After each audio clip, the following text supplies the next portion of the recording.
Okay, so this is the fourth video lecture in the chapter of global stratification, and we left off, I don't know, I guess I want to say this is the cool stuff, but I don't know if you'll find it interesting or not.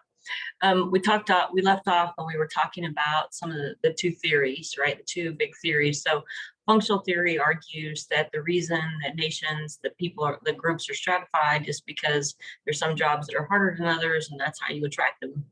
Basically, it's a meritocracy. The criticism of that says, nope, not a meritocracy. And besides, there's a whole bunch of people that get ignored.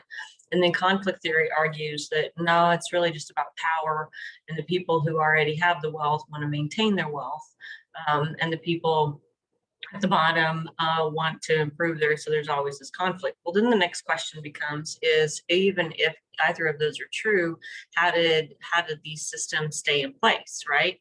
As I say, how do elites maintain stratification? Well, again, that term that I suggested you were going to see again, and that's the idea of an ideology. And the easiest way, I think your textbook uses the language soft control versus force. So in some parts of the world, the system stays in place. The people in power stay in power through force, through intimidation, through the use of the military. In other places, they don't have to use the military because they use soft forces or soft control, otherwise known as ideas.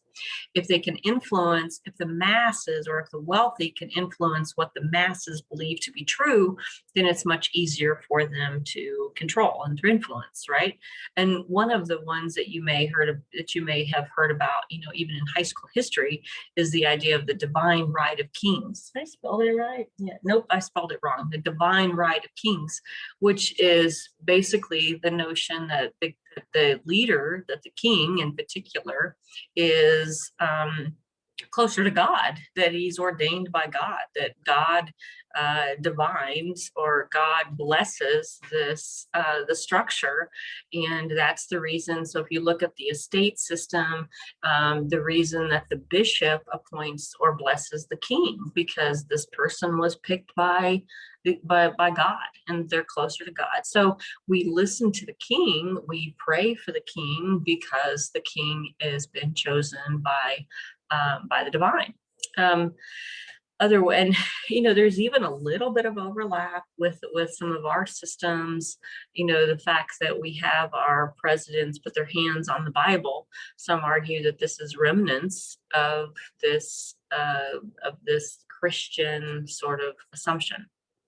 Okay, so other ways that the elites can influence what people think is they can control information. Your textbook makes reference to, Facebook and Twitter. We saw all that in this last campaign, right? We saw the concern about, should there be influence, or should there be intervention when social media is distributing false information, right? It's a great example of how the elite can influence what people think, right? Or how the elite can influence, say, policies, economic policy, where in the last statistic I heard, and I should look this up, the last statistic I heard said that of all media outlets, right, that's newspapers, television, radio stations, I don't know about social media, they were owned by 6 companies. So that would suggest there's really not a wide variety of information, right? And that our information is limited. And it's through limiting what we know and what we believe that we can say, this is the reason, and this the way things are is explained like this, and this is why they should stay that way. Stifle criticism is another way you can influence. In some parts of the world, it's against the law to criticize your government. You can be put in jail, you can be executed, you can be deported simply by, I like to tell a story back in the early 90s. I had some old people friends, like they had been hippies from the 70s, and they were over at our house eating cheese and wine one time before Christmas. And I was telling them about what I was learning in school, and I've been learning about Karl Marx. And my friend Charlie, like I say, Charlie's like 75 now. Charlie says, when I was your age, we couldn't talk like that. It was against the law. right? And that's how you can stifle criticism, is by making rules. McCarthyism. And then your textbook also mentions big brother technology, right? Drones, and the fact that, all of our phones and cell phones are all interconnected. Pretty much, I had a job one time where the boss would say, he said in meetings that anything I did on my computer, he could find out. Now, that's not exactly government technology, but it's certainly put a stifle on anything. If you wanted to email, wanted to criticize your boss, you didn't do it on your computer or on the network, even on your cell phone, because you knew that he could. He said it. He said it. That I can look at your emails on what you do and the websites that you visit. Right? Okay, that's how they maintain control. And people did not criticize the leadership. And those people that did criticize the leadership lost their job.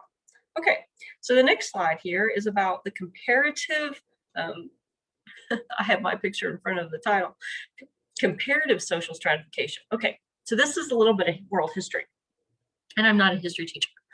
But one thing is worth noting, and I think I have some spelling mistakes here, I'm pretty sure I do, is that Great Britain was formerly an estate system. It was formerly a system where you had the king and you had the knights and then you had the peasants.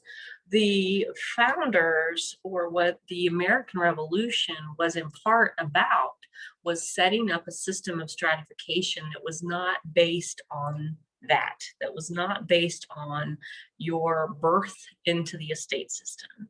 But part of what the revolutionaries were about, revolution was about, was creating a system where, according to the Constitution, all men are created equal, meaning it was not literally all men were created equal, but what it was referring to was that you were not a knight or a nobleman or a peasant, that we all had, or all the men at the time, had the right to pursue life, liberty, the pursuit of happiness. In other words, you could move through the ranks, right? That your rank was not determined based on those three estates, but your rank would be determined based on how you accessed your rights to life, liberty, and the pursuit of happiness, right? That was partly what the revolutionaries were about, was about a different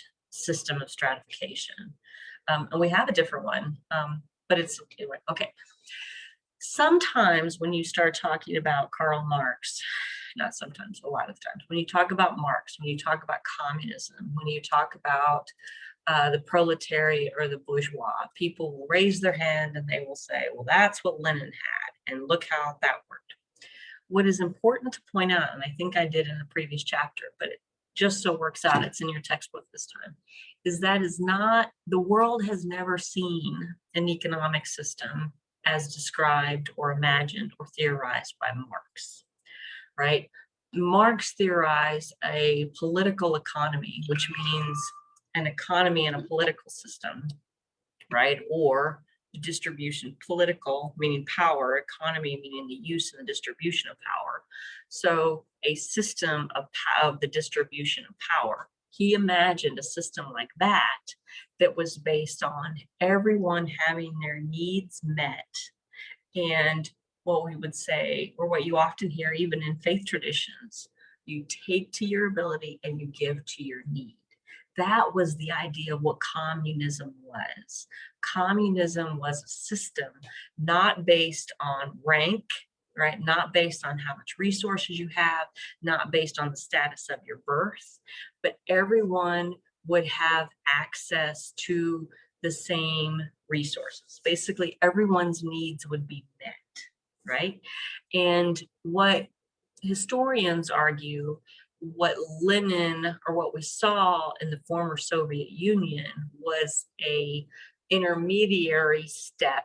So the idea was, in a capitalist system like we have, right, the way you have resources is you have to extract money from masses, right? It's all about profit. You need to sell for cheap, you need to create for cheap and sell for a lot.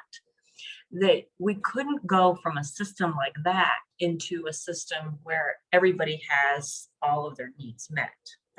that just wouldn't happen overnight. And so you would have a intermediary system of socialism. Socialism, theoretically, I'm talking theoretically here. I'm not talking about how it's actually practically been lived, but it's a theoretical social would be a system where the government would have all of the resources and it would distribute them out to everybody. Everyone, eventually, what would happen, everyone would have all of the resources. They would have all of their needs met. They would have shelter and healthcare and education. And eventually the state wouldn't need to exist anymore. So if you're a Star Trek fan, I'm a big Star Trek fan, this is kind of what you got in the Star Trek universe, right? There is a united federation. There is an overarching, like a visioning organization, but everyone within that organization, so everyone within the former Soviet Union would have had the same basic things, and eventually you wouldn't need a government, because what do governments do? Government redistribute resources, and they provide a security force, so to speak, to make sure that some person doesn't have something they're not entitled to. Well, if all of our needs, the theory goes, is that if all of our needs are met, you're not going to need to take something from your brother, right? Or your neighbor. If your neighbor has 2 pairs of shoes and you have 2 pairs of shoes, why would you steal your neighbor's shoes? He has the same thing that you have. So you're not going to need like law enforcement anymore. You're not going to need a government anymore, because we're all going to be contributing to the well-being of our group based on our ability, right? We're going to give to our ability and take to our need. Some of us are going to need more because of something. Maybe we do something that's more critical, but we will all have our needs met. There's no reason to take from anybody else. No, that's obviously not what the world saw. And instead, when we hear socialism, we think, I don't know, I actually don't know what people think. What do they think? That the government's going to tell us what to do? We already live in a mixed economy. We already live in a socialist democrat society, right? This distribution of vaccines is a socialist phenomenon. Everybody's going to get one, or supposedly everyone's going to get public highways. I think I've talked about that in another slide. Okay, well, it's now past 10 minutes, so I'm going to stop here. Oh, good. And then when I come back, I only have 2 slides left, and that is to talk specifically about how the world became ranked, or what we mean by, global is the stratification around the globe.